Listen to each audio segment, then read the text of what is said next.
Hello everyone, this is Megha. Welcome to Milestones. So today we'll discuss our fourth video of बातें और इसमें हम आज ये डिस्कस करने आए हैं बेसिकली कि जो भी हम चीज़ें पढ़ते हैं राइट, चाहे हम स्कूल में हो, चाहे हम कॉलेज में हो, चाहे हम किसी भी जगह पे हो, चाहे हम छोटे बच्चे हो, चाहे हम बड़े बच्चे हो, चाहे हम स्कूल मतलब कॉलेज स्टूडेंट हो, या फिर हम खुद ही लाइक CS जैसे खुद ही पढ़ाई की जाती है, इनके कोई कॉलेजेस नहीं होते हैं बेसिकली। तो जो ये क्लासेस होती हैं, ये इंस्टीट्यूट्स होते हैं, यहाँ पे जो भी ABCD कुछ भी आपकी लाइफ में, आपके क्वालिफिकेशन जब तक ख़त्म नहीं होती, आपको कुछ भी सिखाया जाता है, या फिर उसके बाद भी अगर कोई एक लाइफ का कोई एक लेसन भी दे रहा हो, हमें कुछ भी समझा रहा हो, तो वो चीज़ें हम अपने माइंड में कैसे रखें।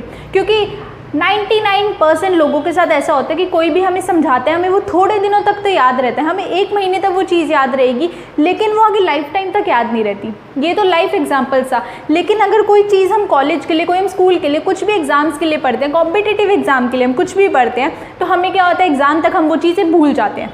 और वही चीज़ें हम कैसे याद कर सकते हैं, कैसे याद रख सकते हैं, क्या है वो एक ऐसी चीज़ है, एक ऐसा पॉइंट है जो हमेशा हमारे को हेल्प करता है कि हाँ वो चीज़ हमें हमेशा याद रहे। वो ऐसा एक ही पॉइंट है, उसका नाम मैं अभी आपको बताने वाली हूँ, वेट करो।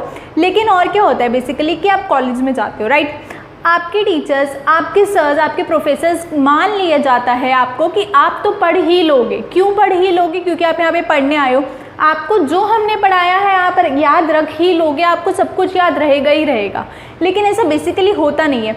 उस टाइम हम सुनते हैं, ठीक है, जो बच्चे नहीं सुनते उनका तो बिल्कुल ही अलग केस है, मैं उनकी बात कर रही हूँ इस वीडियो में, कि जो सुनते भी हैं, जो अच्छे से उनका ध्यान भी होता है, what are teacher is teaching, what are professor is teaching, हम सब कुछ लिखते हैं, सब कुछ नोट डाउन करते हैं, सब उसके पॉइंट्स बनाते हैं, उसके अच्छे से नोट्स बनाते हैं, सब कुछ हम अपनी तरफ से अपना बेस्ट कर रहे हैं। लेकिन तब भी कुछ ना कुछ ऐसा होता है कि हम क्या होता है, पेपर आने तक भूल जाते हैं। स्कूल स्टूडेंट्स के साथ क्या होता है, हिस्ट्री जैसे एग्ज़ाम्स में ऐसा होता है, पॉलिटिकल साइंस में बहुत सारे पॉइंट्स हैं, तो सब किंग्स में हम मिक्स हो गए कि कौन से किंग ने क्या किया था, कौन से किंग ने क्या किया था, कौन सी जगह पे शासन किया था, राज किया था, बेसिकली क्या किया था, हम सब भूल जाते हैं। तो उसका सिर्फ एक ही पॉइंट है, वो एक ऐसा क्या पॉइंट है, एक्टिव रिकॉल। उसको हम क्या बोलेंगे, एक्टिव रिकॉल। और उस एक्टिव रिकॉल का बेसिकली मतलब क्या है यहाँ पे? एक्टिव रिकॉल का मतलब यह है कि ठीक है, आपकी टीचर ने आपको एक चीज़ पढ़ाई, आपने क्या किया, घर पे जाके उसके अपनी लैंग्वेज में नोट्स बना लिया आपने उसके, राइट। उस नोट्स आप आज तक भी बनाते आ रहे हो, आपको लग रहा होगा यार इसमें क्या एक्स्ट्रा बताया इन्होंने। उस नोट्स को बंद कर दो, उसके बाद छोड़ दो। जब भी आप इधर उधर अपने खाना खा रहे हो, कुछ भी कर रहे हो, उस नोट्स में से एक आधा पॉइंट ऐसा करो कि अच्छा मैंने उस पॉइंट पे ये लिखा था, इसका मतलब ये है, इसका मतलब वो है। अच्छा, अगर राम ने क्या खाया था, मैंगो या एप्पल? एप्पल खाया था। एप्पल खाया था तो क्यों खाया था? आपके चैप्टर में उसको क्वेश्चन नहीं है क्यों वाला, लेकिन वो आप सोचो कि क्यों खाया था, क्या उसका रीज़न हो सकता है। अगर आप उस क्यों का आंसर मिल गया, this is just an example, कि अगर आपको उस क्यों का आंसर मिल गया, कि अगर मैंने एक क्वेश्चन आगे भी अपना करके चली कि हाँ भाई मेरे को पता है कि ये क्यों वाला क्वेश्चन भी आ सकता है, तो क्यों और क्या खाया था वो मेरे को हमेशा याद रहेगा। अगर क्यों वाला आंसर मिल गया कि भाई खाया था, पहला आंसर तो ये हो गया, फर्स्ट आंसर ये हो गया, लेकिन मुझे सेकंड का भी आंसर पता है, तो ऑब्वियसली फर्स्ट का आंसर पता है कि भाई ये खाया था, ये खाया था, तो क्यों खाया था वो भी आंसर मेरे को पता है। तो जो एक्चुअल चीज़ है वो हमेशा आपको याद रहेगी। नहीं समझ आया अभी भी?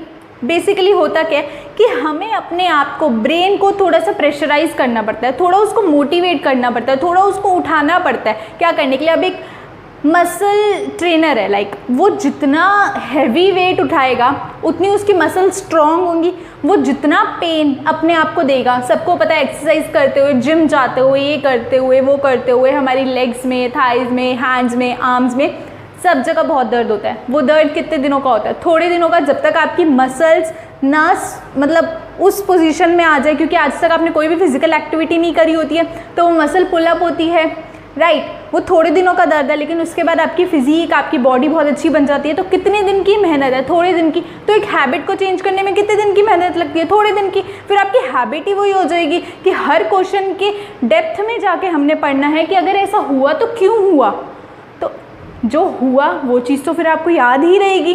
तो जो भी, अगर आपका एक भी कोई भी टॉपिक है, तो आप उसके आगे के क्वेश्चंस अपने माइंड से बनाओ, चाहे वो आपके में ना आपके बैक जो एक्सरसाइजेज होती है उसमें ना पूछे गए हो। अब आपका एक पूरा चैप्टर है, राइट, अब आपका उसका एक पैराग्राफ यहाँ पे गिवन है, एक पैराग्राफ यहाँ गिवन है, एक पैराग्राफ यहाँ गिवन है, तो इस पैराग्राफ का एक अलग क्वेश्चंस बना लो। इसमें से आपके 4 निकलते हैं, आप 4 क्वेश्चन अलग बनाओ। इसमें से आपके 5 निकलते हैं, 5 बनाओ। इसमें से आपका 1 निकलता है, 1 क्वेश्चन बनाओ। मतलब कोशिश करो जितने नंबर ऑफ क्वेश्चन आप बनाओगे और खुद से उसका आंसर निकालोगे कि हाँ इसका मतलब क्या हुआ, आपने उसकी बार बार उसको रीड किया चैप्टर को, तो वो आपकी मेमोरी में रह जाएगा, वो फिक्स हो जाएगा, वो मतलब लाइक पेस्ट हो जाएगा वो आपकी मेमोरी में। तो एक यही एक्टिव रिकॉल है कि एक्टिवली अपने माइंड को आप कितना फास्ट, कितना जल्दी चला सकते हो और कितने अच्छे से उस चीज़ को अपनी मेमोरी में फिक्स कर सकते हो, इंसर्ट कर सकते हो बेसिकली, राइट। तो यही था बस एक मेन पॉइंट कि जो हमेशा आपके लिए हेल्प करेगा, active recall. So this is all for today's video. I'll come with my next video very soon, and don't forget to hit like button and share the video. So thank you all, keep calm and keep studying.